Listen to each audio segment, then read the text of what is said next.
Hello friends, welcome back to A Good Life Farm. So today I just had something that I wanted to share with all of you. Those of you who may be new here a little bit may not know a lot about me, but just a little bit of my background. I have always been a little bit of a nonconformist. Some people would call that bullheaded or stubborn. I know my parents, having named me Constance, which means steadfast and immovable, will probably agree with the bullheaded aspect of it. But it means I don't necessarily follow the crowd. I am perfectly fine going against the flow and not doing what I'm told in all sorts of aspects. However, I also have a desire for the truth, a desire to continually study and seek information and seek wisdom, and that means not listening to the glowing digital box in the living room or the office and just doing my own homework,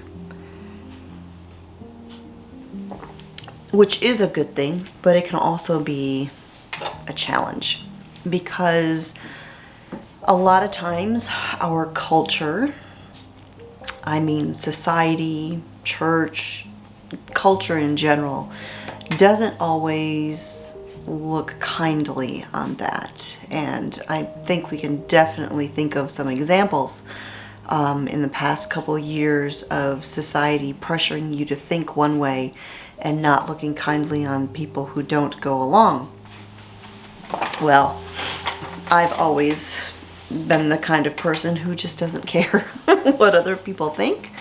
I want to think for myself. And when it comes to my faith, I have shared in the past how I'm always studying. I am always doing everything that I can to learn. And, I read my Bible with prayer. And, every time I read, I first bless the Lord and I ask for His wisdom and His knowledge so that when I'm reading the scriptures, I'm not reading them through the lens, the filter that has been given to me by any religious organization. I want to read the scriptures as the Father wants us to see them and to understand them the way He wants us to understand them. And we're not going to have all the answers right away. That's not even possible. And I think to the day we die, we won't have all of the answers because, for one thing, some of the things that are in Scripture aren't even meant for us. The people who are going to live certain times, I believe that those things will be revealed to them when they need it. But until then, we see through the glass darkly. We can have an idea of something ahead, but it's not going to be clear until we're there. And if we're not the people who are there, then it won't be clear to us. But the closer we get, the clearer it'll become. And so there's things that we're never going to understand. But that doesn't mean we shouldn't study, and it doesn't mean we shouldn't seek the Lord's wisdom and knowledge through His scriptures, because that's what He gave them to us for. So in my studies over the years, I've learned a lot of things, and I've learned a lot of things that completely fly against the traditional teachings of, I'll just call it Western Christianity. There's a lot of traditions that we hold, a lot of beliefs that are taught that aren't actually in the Bible. And the more that I study, the more of these contradictions I come across. And most of the time when I study, I just study scripture. I do occasionally read books outside of scripture, but most of what I read in general is the Bible. But one of the books I came across recently, I'm really excited about, because you could almost call it an apologetics type of book, where it takes many traditional teachings from Christianity and shows you how they don't actually line up with scripture, and it shows you what the scriptures actually say. And I did a video a couple years ago where I talked about the danger of being right, and how it's okay to be wrong, or it's okay to be challenged, because when you are challenged by teachings that go counter to what you might believe, it's going to do one of two things.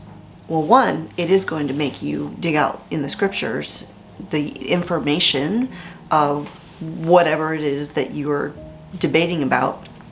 And through that, you're going to do one of two things. You are going to either reaffirm what you believe and know even better why you believe it, or by being challenged, you might discover that there's things that you didn't have quite right.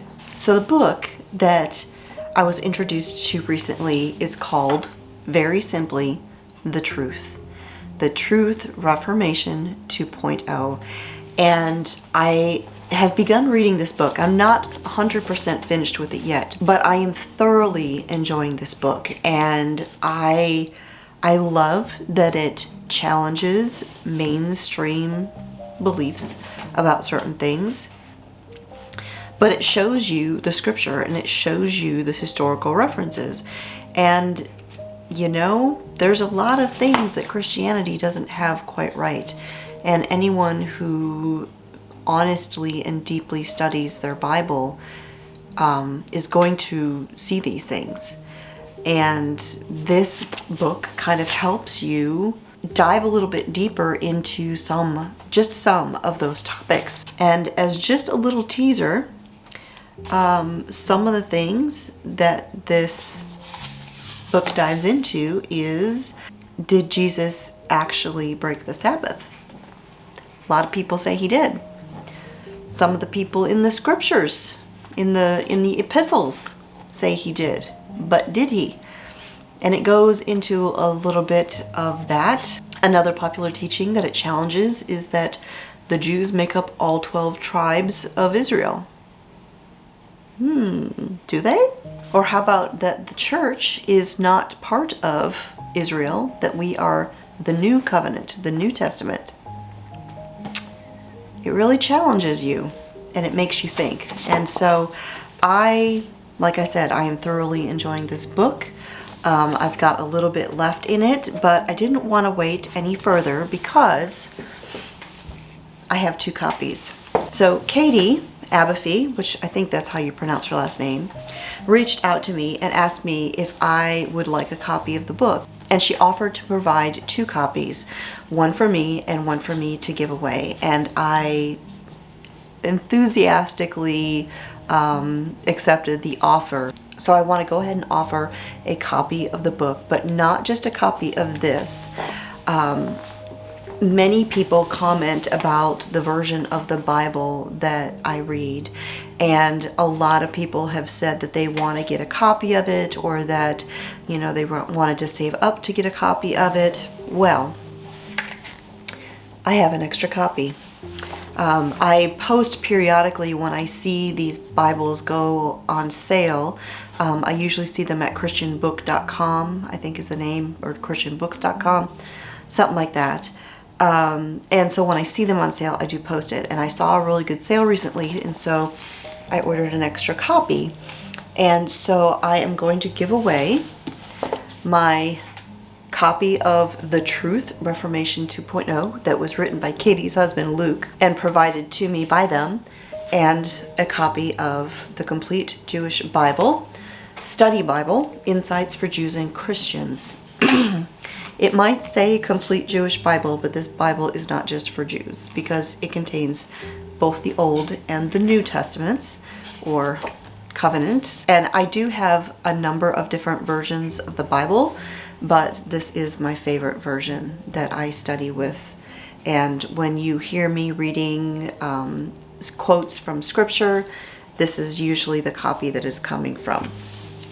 And so I am doing a giveaway. And now before I go any further, on YouTube, there are scammers out there who will respond to people in the comments telling them that they have won the giveaway and that they are supposed to contact this person. In the last giveaway I held, I actually had people copy my account and pretend to be me leaving these comments. If somebody responds in the comment section to you and they look like me, but if you click on their name and it doesn't actually take you to my account with all of my videos, it's not me, it's a scammer. I think what a lot of these scammers are doing is they're pretending to be me and then they're asking for the winner of the giveaway to pay for the shipping.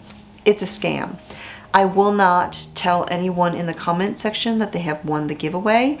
The giveaway winner will be announced in a video, and this giveaway winner will be announced on Monday. So you will be able to enter the giveaway through the weekend, and on Sunday I will pick the winner and I will announce it in Monday's video. So to enter the giveaway, simply tell me in the comment section that you would like to enter, and that will be how you enter. And then I will use a random comment selector to pick a name, pick a winner, and like I said, that person will be announced in the video, not in a reply in the comment section. And as I said, this book was donated by Katie and her husband Luke, and this Bible was purchased by myself.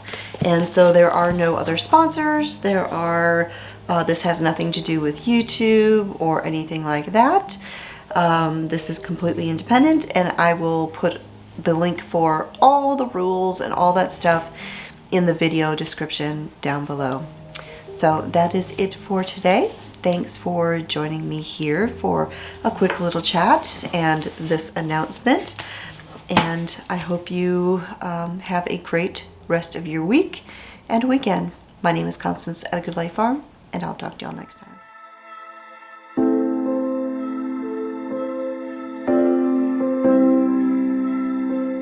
If Yeshua kept the law and he was perfect, why don't Christians keep it? Why did the apostles gather for Pentecost, an Old Testament feast, after the resurrection? If the church is not Israel, why do we claim all of Israel's blessings and promises from the Old Testament? How does something come to an end if it's everlasting?